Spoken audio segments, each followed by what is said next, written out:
العالمین والصلاة والسلام على سید الانبیاء والمرسلین نبینا محمد وعلى آلہ واصحابہ اجمعین.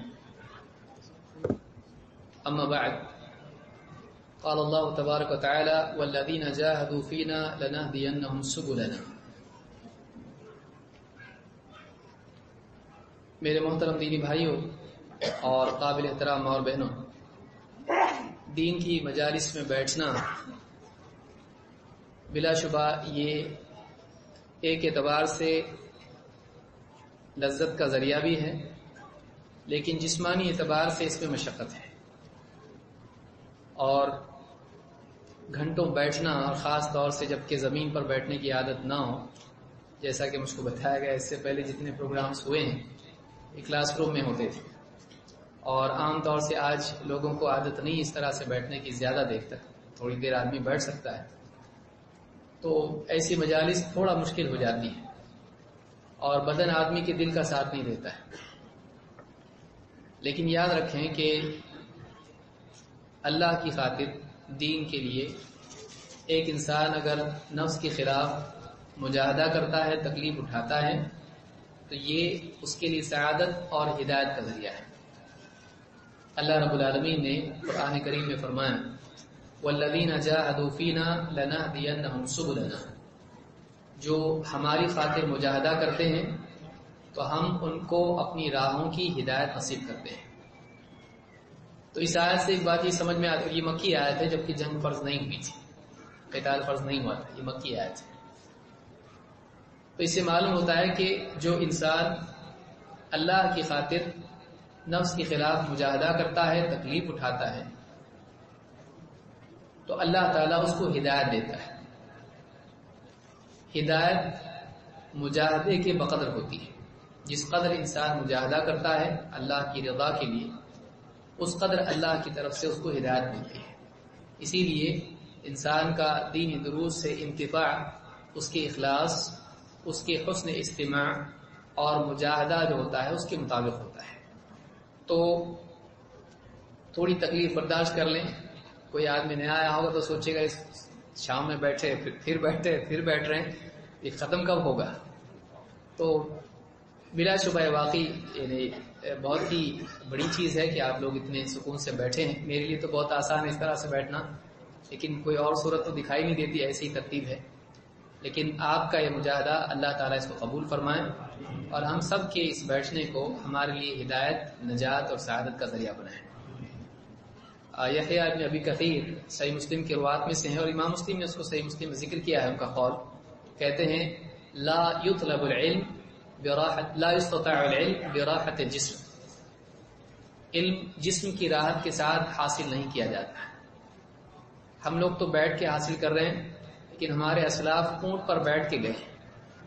سردی، گرمی، بارش، بیماری، صحت، غربت، فاقہ، تکلیف، پریشانی، دشمن، لٹیرے، پیسے نہیں، بھوک پیاس، بیماری، دوائیں نہیں. تو انہوں نے اتنا جو مجاہدہ کیا ہے وہ ہم کو کرنا نہیں ہے. اس لیے کہ آج بہت آسانی سے آدمی گھنٹوں میں ایک ملک سے دوسرے ملک میں چلا جاتا ہے، اسی مسجد میں لگا ہوا ہے، اور کھانے کا انتظام تو ویسے نہیں لگتا ہے لیکن گھر پہ جا کے کھائے گا. تو مجاہدہ یہ سلف کے طریقے میں ہے، سلف کا شعار ہے، اور مسلمان کو مجاہدے سے پیچھے نہیں ہٹنا چاہیے. مجاہدہ انسان کے اندر چھپی ہوئی خوبیوں کو باہر لاتا ہے، اور آسانیاں اور راحتیں اور دنیا کی زیب و زینت انسان کے اندر کی خرابیوں کو باہر لاتی ہے. صحابہ کو آپ دیکھیے، بعد کے دور کے بادشاہوں کو آپ دیکھیے. تو جتنا مجاہدہ اور جتنی کمی ہوتی ہے اسباب کی، انسان کے اندر کی جتنی خوبیاں ہوتی ہیں وہ باہر آتی ہیں، صلاحیتیں بڑھتی ہیں اس سے. لیکن آسانیاں جتنی ہوتی ہیں، انسان آسانی میں کھو کے رہ جاتا ہے اور واقعی فائدہ نہیں اٹھا پاتا ہے.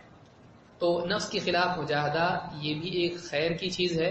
جس انسان کو جتنی نصیب ہو شریعت کے تابع، وہ ایک اچھی چیز ہے، نفع والی چیز ہے، اس سے انسان بہتر بنتا ہے. وَأَمَّا مَنْ خَافَ مَقَامَ رَبِّهِ وَنَهَى النَّفْسَ عَنِ الْهَوَىٰ فَإِنَّ الْجَنَّةَ هِيَ الْمَأْوَىٰ. تو اللہ کے سامنے کھڑے ہونے کا ڈر اور نفس کی خواہشات کے خلاف اللہ کے حکموں کی پیروی، فرما برداری انسان کو جنت کا حقدار بناتی ہے. اللہ تعالیٰ ہم سب کے بیٹھنے کو قبول فرمائے اور اس مجلس کو ہمارے لیے ہدایت، سعادت اور نجات کا ذریعہ بنائے۔ چوتھی برائی اندھی تقلید۔ اندھی تقلید، شیخ محترم فرماتے ہیں ان دینہم مبنی علی اصول اعظمها التقلید۔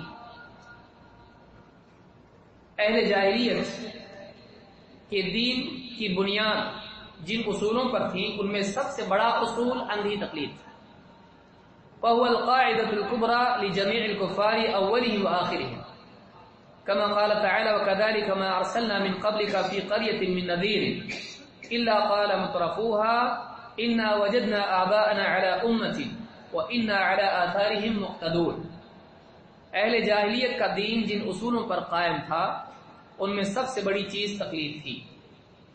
تقلید شروع تا آخر سارے ہی اہل کفر کا سب سے بڑا قاعدہ رہا ہے، جیسا کہ خود اللہ تعالیٰ نے فرمایا اور اسی طرح اے نبی ہم نے آپ سے پہلے کسی بستی میں جو بھی خبردار کرنے والا بھیجا اس بستی کے خوشحال لوگ کہنے لگے ہم نے اپنے باپ دادا کو ایک دین پر پایا لہٰذا ہم انہی کے نقش قدم پر چلتے رہیں گے۔ یہ سورہ الزخرف کی آیت نمبر 23 ہے۔ اس آیت میں اللہ نے بتلایا کہ پچھلی امتوں میں حال یہ تھا کہ جب نبی اللہ کی وحی لے کر آتے تھے، اللہ کا دین لاتے، قوم کے وہ افراد جو قوم میں کچھ اثر رکھتے تھے مالی اعتبار سے، سیاسی اعتبار سے، ان کا جواب اس کے مقابلے میں یہ تھا کہ ہم باپ دادا کے طریقے پر چلیں گے۔ ہم نے اپنے آپ کو سالوں سے باپ دادا کے طریقے پر پایا ہے، ہم آپ کی اس تعلیم کے بدلے، اس تعلیم کو لے کر، اس دین کو لے کر باپ دادا کے طریقے کو نہیں چھوڑیں گے۔ تو باپ دادا کے طریقے سے چمٹے رہنا اور نبی کی تعلیمات کو چھوڑنا یہ جاہلیت کا بہت ہی اہم ترین رکن ہے وہاں کے فکر کا، ان کے اصولوں میں سے ایک اصول ہے باپ دادا کا طریقہ نہیں چھوڑنا ہے، نبی کو چھوڑنا، باپ دادا کا طریقہ نہیں چھوڑنا۔ تو یہ ایک بہت بڑی برائی ہے جو اور کئی برائیوں کو جنم دیتی ہے۔ ظاہر بات ہے باپ دادا انسان کی فکر کی بنیاد نہیں ہو سکتے۔ ہاں ٹھیک ہے اگر کسی کے باپ دادا سارے نبی ہوں، جیسے یوسف علیہ السلام کا معاملہ تھا وَاتَّبَعْتُ مِلَّةَ آبَائِي، میں نے اپنے باپ دادا کی ملت کو اپنایا، ظاہر بات ہے سارے نبی ہیں، وہ اللہ کا دین پیش کرتے ہیں، لیکن ہمارے باپ دادا نبی نہیں ہیں۔ اب باپ دادا جو بگڑے ہوئے رسم و رواج پر ہوں جہالت کے نتیجے میں، ان کے طور طریقوں کو اپنانا اور انبیاء جو دین لائے جو علم کی بنیاد پر ہیں اس کو چھوڑنا، یہ بہت بڑی جہالت ہے کہ جاہل باپ دادا کے پیچھے چلنا، ان کے بنائے ہوئے رسم و رواج کو لینا جس کے اللہ کے پاس سے آئی ہوئی کوئی بنیاد نہیں، اور پھر نبی آئے اس کے مقابلے میں اس کو دلیل کے طور پر پیش کرنا کہ باپ دادا کا طریقہ اپنائیں گے یا نبی کا، یہ جہالت پر جہالت ہے۔ یہ جاہلیت کی ایک بہت بڑی چیز تھی۔ اس سے بھی انبیاء نے لوگوں کو روکا، اور اللہ تعالیٰ نے فرمایا وَإِذَا قِيلَ لَهُمُ اتَّبِعُوا مَا أَنزَلَ اللَّهُ قَالُوا بَلْ نَتَّبِعُ مَا وَجَدْنَا عَلَيْهِ آبَاءَنَا أَوَلَوْ كَانَ الشَّيْطَانُ يَدْعُوهُمْ إِلَى عَذَابِ السَّعِيرِ۔ اللہ نے فرمایا جب ان سے کہا جاتا ہے کہ آؤ اس چیز کی طرف جسے اللہ نے نازل کیا ہے، اللہ نے جس کو نازل کیا اس کی طرف آؤ، جب بلایا جاتا ہے تو کہتے ہیں بلکہ ہم اسی طریقے کی پیروی کریں گے جس پر ہم نے اپنے باپ دادا کو پایا۔ اللہ تعالیٰ فرماتا ہے کیا تب بھی جبکہ شیطان انہیں جہنم کی آگ کی طرف بلا رہا، یعنی باپ دادا تو بس مہرے ہیں، اصل ان کو بگاڑنے والا کون تھا؟ شیطان۔ شیطان نے ان کو گمراہی پر کھڑا کر دیا، اب ان کے پیچھے تم چلو گے، نبی کی بات نہیں مان کر جہنم میں جانا چاہتے ہو۔ آپ نوح علیہ السلام کو دیکھیں، ان کی قوم کو دیکھیں، شیطان آیا پہلی نسل کو بھولے بھالے لوگ بتایا دیکھو اپنی قوم میں جو نیک لوگ تھے ان کی یادگاریں قائم کرو، ان کی یادگاروں کی وجہ سے کیا ہوگا؟ تمہاری دینداری کو تقویت ملے گی، ان کے مجسمے دیکھ کر تم کو کیا ہوگا؟ تمہارے دینی جذبات اور زیادہ تازہ ہوں گے۔ اب اس پر کھڑا کر دیا، اس پر انہوں نے یہ کیا جیسا دل میں ڈالا وہ کیا، مجسمے بنائے۔ اگلی نسل جب آئی تو شیطان نے ان کے دلوں میں ڈال دیا کہ دیکھو یہ تو انہی سے بارش مانگتے تھے، انہی سے اولاد مانگتے تھے، انہی کے ذریعے تو ملتا تھا، ان کو چھوڑ کے نہیں چلے گا، اور ان کی عبادت پر اس کو لگا دیا۔ پھر اتنا زیادہ لوگ اس پر جم گئے کہ پھر نوح علیہ السلام جب ان کی اصلاح کے لیے آئے تو نوح علیہ السلام کے دشمن بن گئے۔ تو باپ دادا کو شیطان یہ کرتا ہے کہ گمراہی میں مبتلا کرتا ہے، اور نبوی دعوت کے خلاف موازنہ کر کے ہم اس کو نہیں، اس کو مانیں گے، لوگ اس پر جم جاتے ہیں۔ اسلام اس کی تردید کرتا ہے، اللہ نے اس سے منع کیا ہے۔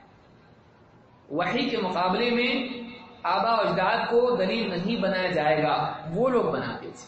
آج بھی آپ دیکھیں مسلمان میں کتنے ہیں، آپ بتائیے ان کے سامنے قرآن میں ایسا ہے، حدیث میں ایسا ہے، کہیں اتنے سب کیا پاگل تھے؟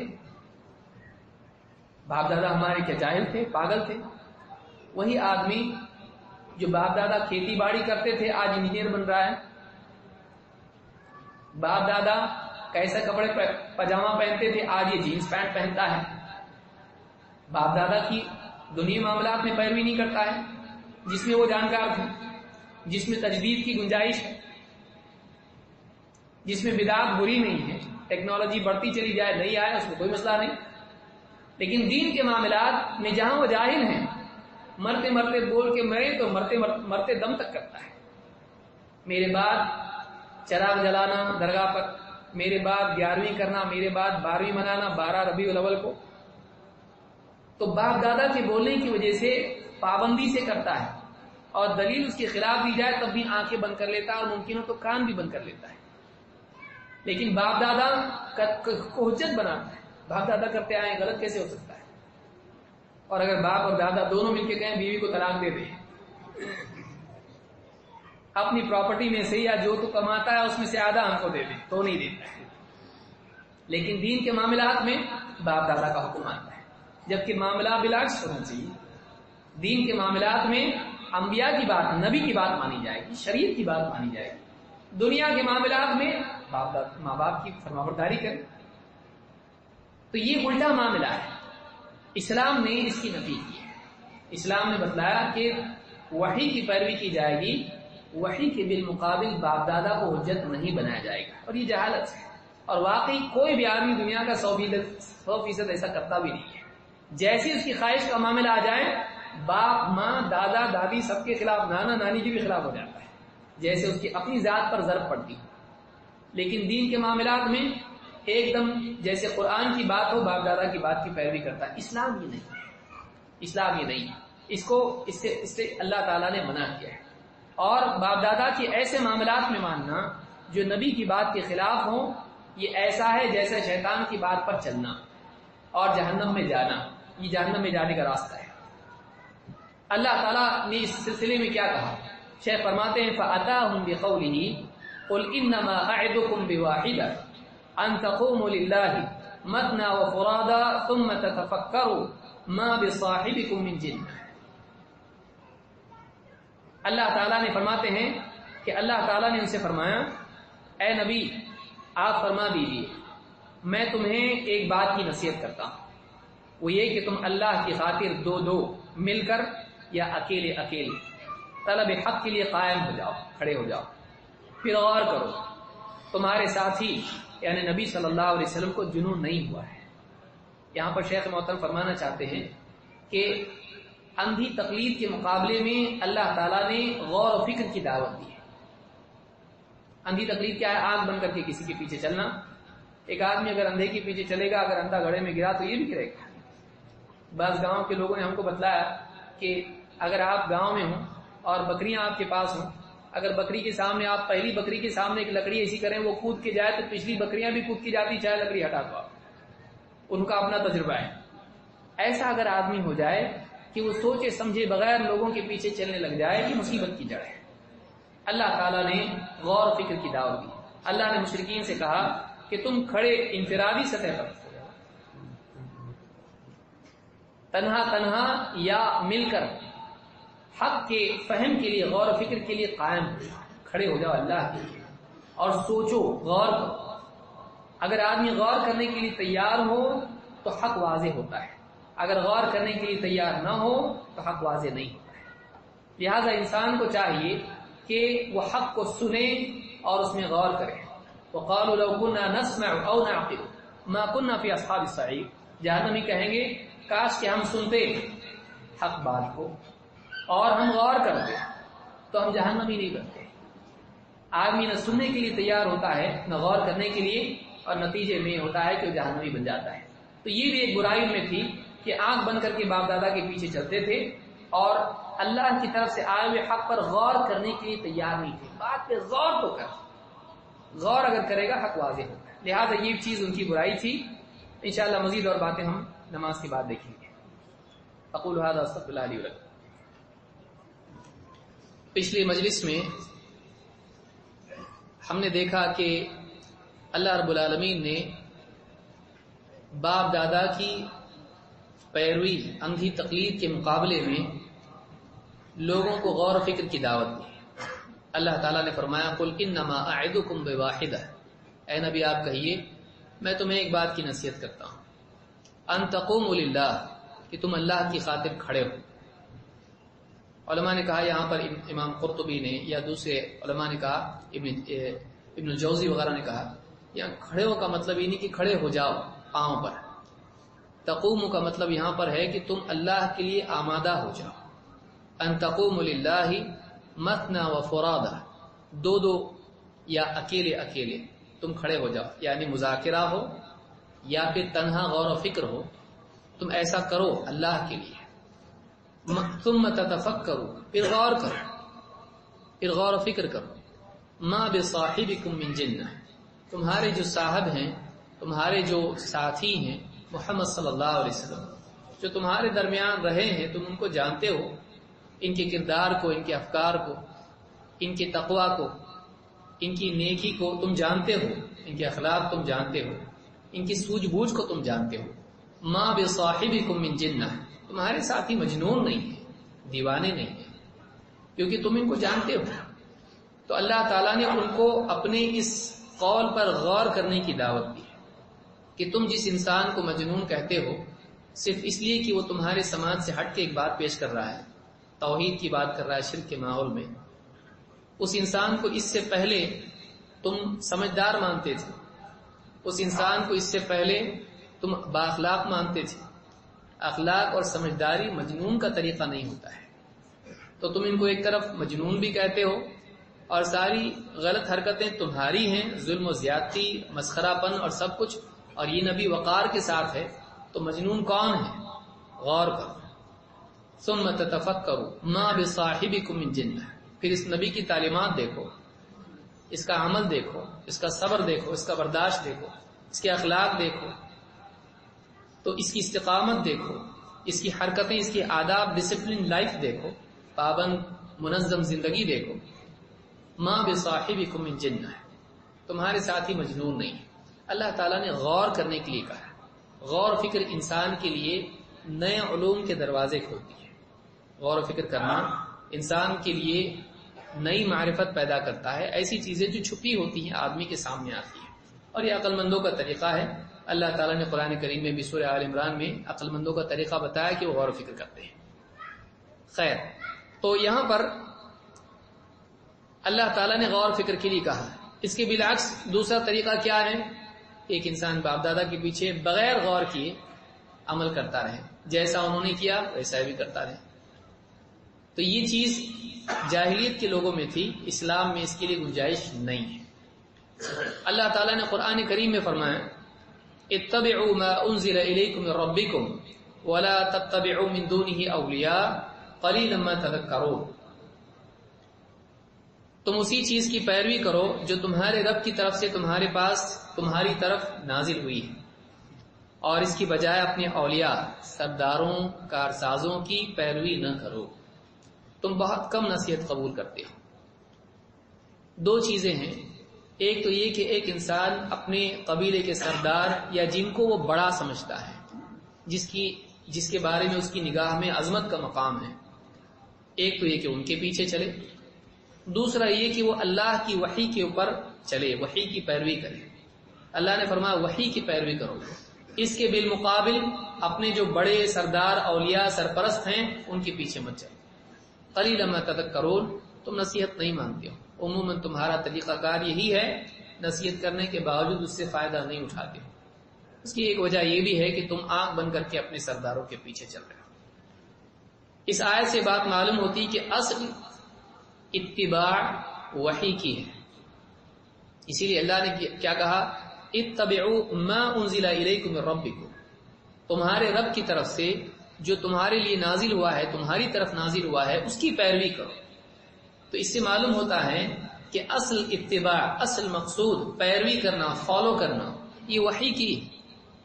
اور اللہ کی طرف سے نازل کیا ہوا ہے، اللہ نے قرآن کریم میں خود فرمایا وَأَنزَلَ اللَّهُ إِلَيْكَ الْكِتَابَ وَالْحِكْمَةَ، اللہ تعالیٰ نے وَأَنزَلَ اللَّهُ عَلَيْكَ الْكِتَابَ وَالْحِكْمَةَ وَعَلَّمَكَ مَا لَمْ تَكُنْ تَعْلَمُ وَكَانَ فَضْلُ اللَّهِ عَلَيْكَ عَظِيمًا۔ اے نبی، اللہ نے آپ کی طرف آپ پر کتاب نازل کی اور حکمت نازل کی ہے۔ اللہ کی طرف سے صرف قرآن نازل نہیں ہوا، اللہ کی طرف سے اس قرآن کا ربانی فہم، جس کو علماء نے سنت کہا، اللہ تعالیٰ نے اس کو حکمت کہا، یعلمہم الکتاب والحکمہ۔ محمد صلی اللہ علیہ وسلم لوگوں کو صرف کتاب نہیں سکھاتے تھے، صرف قرآن نہیں سکھاتے تھے، اللہ نے آپ کو ذمہ داری ڈالی تھی آپ کے اوپر کہ آپ کتاب بھی سکھاتے تھے اور حکمت بھی سکھاتے تھے۔ حکمت کیا ہے؟ کتاب کا گہرا فہم، اس کی واقعی تطبیق، قرآن کے احکام کی، قرآنی تعلیمات کی صحیح سمجھ اور اس پر عمل کرنے کا صحیح طریقہ، کیونکہ قرآن انسان سے صرف فہم نہیں چاہتا ہے، عمل بھی چاہتا ہے۔ اس اعتبار سے نبی صلی اللہ علیہ وسلم کی تعلیمات میں قرآن کی باتوں کا واقعی کیا مطلب ہے اور اس پر کیسے عمل کرنا چاہیے، یہ سارا ہے، اس کو حکمت کہتے ہیں۔ تو اللہ نے جو نازل کیا ہے اس کی پیروی ہم کو کرنا چاہیے۔ وَلَا تَتَّبِعُوا مِن دُونِهِ أَوْلِيَاءَ، اور اس کی بجائے اپنے اولیاء کی پیروی مت کرو۔ ایک طرف اللہ کا حکم ہے، ایک طرف قبیلے کے سردار کا ہے، فلانے پیر صاحب کا ہے، فلانے کا حکم ہے۔ اللہ کے حکم کے مقابلے میں، اللہ کی وحی کے مقابلے میں کسی کی بات نہ مانی جائے۔ باپ دادا کے رسم و رواج، سماج کے بڑے، پورا سماج، یا اس طرح سے افراد جو ہمارے نزدیک عزت اور احترام والے ہیں، بلا شبہ عزت احترام باقی رہے، لیکن شریعت کے مقابلے میں، دین کے مقابلے میں، وحی کے مقابلے میں کوئی بات ماننا نہیں چاہیے۔ لہذا اس آیت میں ہم کو بتلایا گیا کہ ہم وحی کی پیروی کریں۔ وحی کس کو کہتے ہیں؟ اللہ کی طرف سے نبی پر نازل ہونے والا علم۔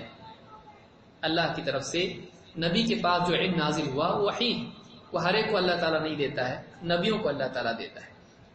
تو یہ بات ہم نے سیکھی کہ پچھلی جاہلیت کے دور میں اندھی تقلید میں وہ لوگ مبتلا تھے، باپ دادا کی پیروی کرتے تھے۔ باپ دادا سے مراد صرف باپ دادا نہیں ہے، بلکہ ان کے جتنے پرکھ تھے، پچھلے تھے، ان پچھلے جو بڑے بڑے لوگ معظم ان کے نزدیک تھے، ان کے طریقوں پہ چلتے تھے جو انہوں نے رائج کر دیے تھے، چاہے وہ ان کے باپ دادا میں ہو یا نہ ہو۔ تو پچھلوں کا طریقہ ہمیشہ تواتر کی وجہ سے عظمت پا لیتا ہے، اور حق نیا ہونے کی وجہ سے ہمیشہ مردود ہو جاتا ہے۔ یہ مصیبت ہے۔ ایک چیز، غلط چیز سالوں سال چلتی رہے، وہ عظمت کا مقام پا لیتی ہے، لوگوں کے اندر وہ مستحکم اصول کی حیثیت اختیار کر لیتی ہے، لوگوں کے اندر وہ ٹھوس بنیاد بن جاتی ہے، پہاڑ بن جاتی ہے۔ لیکن سماج میں حق آئے اور وہ سماج کے لیے نیا ہو، اس کا نیا ہونا اس کی رد کرنے کے لیے کافی دلیل بن جاتا ہے۔ حالانکہ انسان کو چاہیے وہ غور کرے، دیکھے جو ٹکی ہوئی چیز ہے وہ کتنی مضبوط ہے، اور جو نئی چیز دکھائی دیتی ہے وہ کیسی پختہ ہے۔ دونوں میں جو صحیح ہے اس کو لے، دونوں میں جو صحیح ہے اس کو لے۔ تو سماج کا تواتر دلیل نہیں ہے۔ ایک سماج میں غلط چیز چل پڑی اور ہر آدمی اس پر عمل کرنے لگ گیا، تو 100 لوگوں کا، 1000 لوگوں کا، 1,00,000 لوگوں کا ایک باطل پر عمل کرنا اس کو حق نہیں بنا دیتا ہے۔ 100 اندھیرے مل کے ایک اجالا بناتے ہیں؟ نہیں۔ تو 100 لوگوں کا ایک غلط چیز پر عمل کرنا اور 100 غلط مل کے ایک صحیح نہیں بنتا ہے۔ لہذا انسان کو چاہیے کہ وہ وحی کی پیروی کرے اور دلیل کی پیروی کرے۔ تقلید کے مقابلے میں اتباع ہے، اندھی تقلید کے مقابلے میں دلیل کی پیروی ہے۔ آدمی کو چاہیے کہ وہ دلیل کی پیروی کرے۔ اگر کوئی آدمی ایسا ہے جس کو دلیل سرے سے سمجھتی نہیں ہے، جیسے ایک آدمی مثال کے طور پر ابھی اسلام میں داخل ہو گیا، اب اس کو نماز پڑھنے کا وقت ہو گیا، اب وہ کیا کرے؟ کوئی آدمی اس سے کہے بھائی جیسے میں کرتا ہوں ویسا تو کر، تو یہ اس وقت کے لیے ٹھیک ہے. یہ ایسی ہے جیسے ایک آدمی کے پاس پانی نہ ہو تو وہ تیمم کر لے، لیکن سمندر کے کنارے بھی بیٹھ کے تیمم کرے کیونکہ مولوی صاحب نے کہا ہے، تو یہ صحیح نہیں ہوگا. کیوں؟ اس لیے کہ اب پانی موجود ہے. تو ایک انسان کا کسی اور کی بات پر چلنا تب تک ٹھیک ہے جب اس کے پاس دلیل نہ ہو، جب اس کے پاس علم نہ ہو. ایسا آدمی جو علم حاصل نہیں کر سکتا ہے، اس کا ذہن نہیں چلتا ہے، اس کو سمجھ نہیں ہے، اس کو الف با تا بھی نہیں آتا ہے، ایسا آدمی اگر کسی کی بات مان کے چلے ٹھیک، لیکن ایک انسان دلیل سامنے ہو، اللہ اور اس کے رسول کی بات سامنے ہو، پھر بھی باپ دادا کے طریقے پر یا فلاں کے طریقے پر چلے تو یہ صحیح نہیں ہے. اور ایسی صورت میں جبکہ وہ بات اس کے خلاف ہو، قرآن و سنت کے خلاف ہو، ایسی صورت میں بھی چلے تو یہ جہنم کا راستہ ہے. اس لیے کہ اللہ تعالیٰ نے سماج کی پیروی کرنا اگر سکھانا ہوتا تو نبیوں کے بھیجنے کی ضرورت نہیں تھی. ہر آدمی اپنے سماج کے پیچھے چلے، ہر آدمی باپ دادا کے پیچھے چلے، پھر نبیوں کی ضرورت کیا ہے؟ کیوں اتنی مصیبت مول رہے ہیں نبی؟ کیوں تکلیفیں اٹھائیں؟ کیوں پریشان ہو؟ اللہ نے کیوں کتابیں نازل کی؟ جو سماج چل رہا ہے اسی پر چلتے رہو.